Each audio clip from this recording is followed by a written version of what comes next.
तो कहानी की शुरुआत होती है हम विल हंटिंग नाम के एक लड़के को देखते हैं। विल हंटिंग काफी गरीब था। वो दुनिया के सबसे बड़े यूनिवर्सिटी MIT यूनिवर्सिटी में काम किया करता था। इस यूनिवर्सिटी में बड़े बड़े घराने के बच्चे पढ़ा करते थे, लेकिन विल हंटिंग जिसकी उम्र अभी पढ़ने की थी वो तो वहाँ काम किया करता था। वो हमेशा की तरह आज भी यूनिवर्सिटी आया था, गलियारे की सफाई कर रहा था, लेकिन तभी उसकी नजर बोर्ड पे लिखे गणित के एक सबसे मुश्किल सवाल पे पड़ा। इस सवाल को प्रोफेसर जोराल्ड लैम्बो ने लिखा था। उसने पूरे यूनिवर्सिटी को चैलेंज किया था कि जो भी इस सवाल का हल कर देगा उसका नाम यूनिवर्सिटी की किताबों में लिखा जाएगा, उसे इज्जत दी जाएगी। हालांकि विल यूनिवर्सिटी में सफाई का काम किया करता था, लेकिन वो काफी इंटेलिजेंट था। अब शाम हो गई थी। विल अपने दोस्तों के साथ बार में था, लेकिन विल तो अभी भी उस सवाल में डूबा हुआ था। वो सारा दिन ही उस सवाल में उलझा हुआ था। घर आया और अपने बाथरूम के शीशे में उस सवाल को लिखने लगा। वह कई घंटों तक ऐसे ही लगा रहता है उस सवाल को हल करने में, और आखिरकार सुबह होने से पहले उसने उस सवाल का हल तो निकाल ही लिया था। अगले दिन जब वह यूनिवर्सिटी गया तो बोर्ड पे उसका हल लिख दिया। फिर जब प्रोफेसर लैम्बो ने देखा तो वह हैरान रह गए कि इतनी जल्दी किस बंदे ने इसका हल निकाला था। वह जानने के लिए बेचैन हो गए कि वह जीनियस कौन है। हम विल को देखते हैं जो कि शाम के वक्त अपने दोस्तों के साथ घूमने निकला था। तभी रास्ते में कुछ लड़के एक लड़की को कमेंट पास करते हैं। विल ने जब यह देखा तो उन लड़कों को वह सबक सिखाने चला गया। दोनों ग्रुप में काफी जम की पिटाई हुई।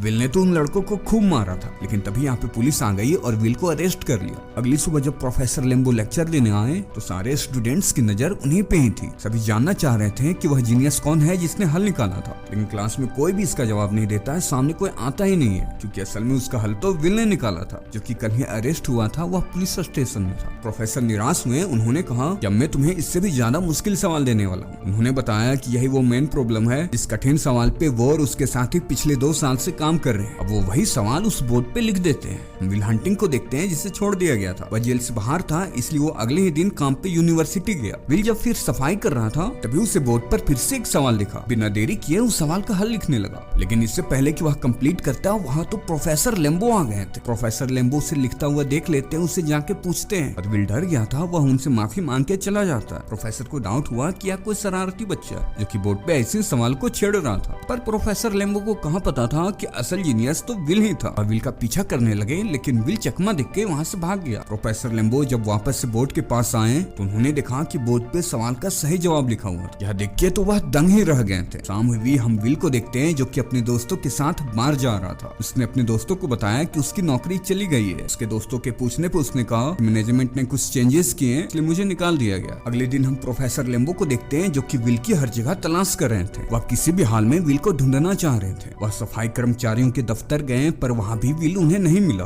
उसका नाम तो रजिस्टर में था ही नहीं। तो थोड़ी देर बाद इन्हें पता चलता है कि विल अपनी मर्जी से यूनिवर्सिटी में काम नहीं कर रहा था, बल्कि यह तो कोर्ट की तरफ से दी गई हुई कम्युनिटी सर्विस थी। उसका हेयरिंग का दिन आ चुका था। वह कोर्ट गया था। कोर्ट में प्रोफेसर लैम्बो भी मौजूद थे। यहाँ इन्हें पता चला कि विल खुद का केस खुद से लड़ रहा था। वह इतना इंटेलिजेंट था कि उसे कानून समाज के बारे में हर एक चीज मालूम थी। उसे देख के सभी हैरान रह गए थे, लेकिन विल के खिलाफ बहुत से पुराने केस थे, इसलिए जज ने फैसला लिया, उसे जेल भेज दिया गया। $50,000 की भी जमानत रख दी गई। कुछ दिनों बाद जेल में हम देखते हैं कि प्रोफेसर लैम्बो विल से मिलने आए। उन्होंने बताया कि जज ने उसे जेल से बाहर आने की इजाजत दे दी गई है, लेकिन 2 शर्तों के साथ। पहले ये थी कि हर हफ्ते प्रोफेसर के पास विल को पढ़ना आना होगा। दूसरा ये था कि उसे हर हफ्ते साइकेट्रिस्ट से मिलना था, ताकि उससे बुरी आदतें उसे छूटे। विल उन शर्तों को मान जाता है और वह बाहर आ जाता है। अब जेल से बाहर निकलने के बाद वह प्रोफेसर के साथ पढ़ना शुरू कर देता है। कई मुश्किल सवाल उसे दिए जा रहे थे, लेकिन विल तो आसानी से ही उन सवाल को हल कर दे रहा था। थेरेपी की बारी आई तो, लेकिन यह विल के लिए इतना आसान नहीं था। प्रोफेसर ने कई सारे डॉक्टर्स को लाए, लेकिन विल को तो कोई संभाल नहीं। एक डॉक्टर ने तो उसे यहाँ तक हिप्नोटाइज करने की कोशिश, लेकिन ये भी तरीका उस पे काम नहीं आ रहा था। प्रोफेसर लैम्बो को भी ये समझ नहीं आया कि ये बंदा क्या है। तभी प्रोफेसर को अपने कॉलेज टाइम के एक दोस्त की याद आई, जो कि अब ये एक मनोवैज्ञानिक थे। अब शॉन मैगवायर से प्रोफेसर लैम्बो मिले और उसे विल के बारे में बताया। प्रोफेसर लैम्बो ने बताया कि वो तो एक जीनियस है। बिना कभी कॉलेज गए एक से एक कठिन सवालों का उसने हल निकाल दिया। विल की तुलना बहुत से पुराने गणित के विद्वानों से की। शॉन मैगवायर ने जब यह सुना तो उन्हें भी दिलचस्प। विल से मिले। आज उनका फर्स्ट सेशन था। विल तो ऐसा ही था, वो बदतमीजी मजाक में उस डॉक्टर को परेशान करने लगा। उसने शॉन की बनाई हुई पेंटिंग का भी मजाक उड़ाया। उसने शॉन से कहा ये तो काफी बेकार सी पेंटिंग है, इसे तो एक बच्चा भी बना सकता है। पर शॉन शांत था, वो उसे देख के हंस रहा था। अब उसने डॉक्टर शॉन को गुस्सा दिलाने के लिए अब उसकी फैमिली के बारे में बोलना चालू कर दिया। वो उसकी वाइफ के बारे में बोलने लग गया। डॉक्टर शॉन ने तो उसके गले को पकड़ लिया। सेशन खत्म हुआ। डॉक्टर शॉन को परेशान देख के प्रोफेसर लैम्बो समझ चुके थे कि ये भी सेशन फेल हो चुका था। और डॉक्टर शॉन ने कहा कि वह नेक्स्ट सेशन में भी जरूर आएंगे। हम विल को देखते हैं जो कि बार में मिली एक लड़की के साथ वह डेट पे गया। स्काइलर ने बताया कि वो बहुत पैसे वाली है और वो स्टैनफोर्ड यूनिवर्सिटी में एडमिशन लेने की सोच रही है। अब विल का दूसरा सेशन आया, लेकिन यह तो पार्क में रखा गया था। विल ने आते ही डॉक्टर को चिढ़ाना शुरू कर दिया था,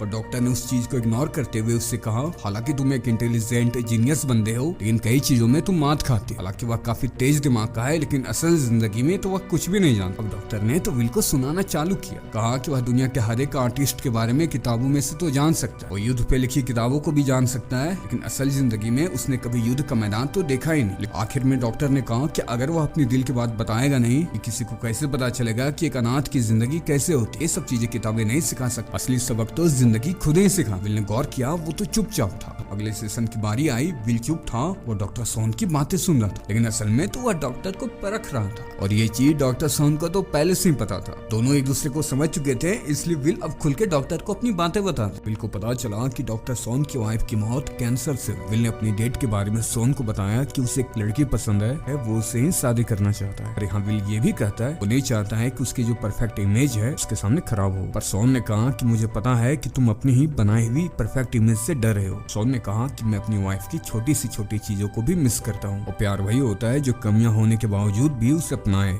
और आज पहली बार विल ने बड़ा ध्यान से सुना था, क्योंकि विल को स्काइलर से प्यार हो गया था। वो नहीं चाहता था कि उसकी बनाई हुई परफेक्ट इमेज उसके सामने खराब हो, पर डॉक्टर के कहने पर वो अपनी सोच बदल लेता है। अब विल सीधा स्काइलर से मिलने के लिए उसके हॉस्टल पहुंचा। स्काइलर उसे देख के काफी हैरान थी, क्योंकि वो लंबे समय से उसे कॉल नहीं किया था, लेकिन वो बाहर जाने के लिए मान गई। दोनों साथ मिलकर डॉग रेस देखने गए थे। साथ दोनों बैठे थे, तभी विल ने कहा वो जल्द ही अपनी फैमिली से उसे मिलाएगा। तब स्काइलर ने उससे पूछा कि किसी को कैसे पता चलता है कि वो उसका सच्चा साथी है। अब इस बात को लेकर विल डॉक्टर सोन के पास गया। सोन ने मुस्कुराते हुए कहा कि उसे अपनी वाइफ को फर्स्ट टाइम देखते ही उसे प्यार हो गया था। उसने बताया कि एक बार की बात है कि उसे रेयर बेसबॉल मैच के टिकट्स मिले थे, लेकिन उसने वो मैच छोड़ दिया क्योंकि उसी दिन एक खूबसूरत लड़की उसे बार में मिली थी। डॉक्टर सोन ने कहा कि आज भी उसे उस मैच का मिस करने का कोई गम नहीं है। स्काइलर जानती थी कि विल उससे झूठ बोल रहा है, इसलिए वो कई बार कह चुकी थी कि वो उसे अपने असल परिवार से मिलाए।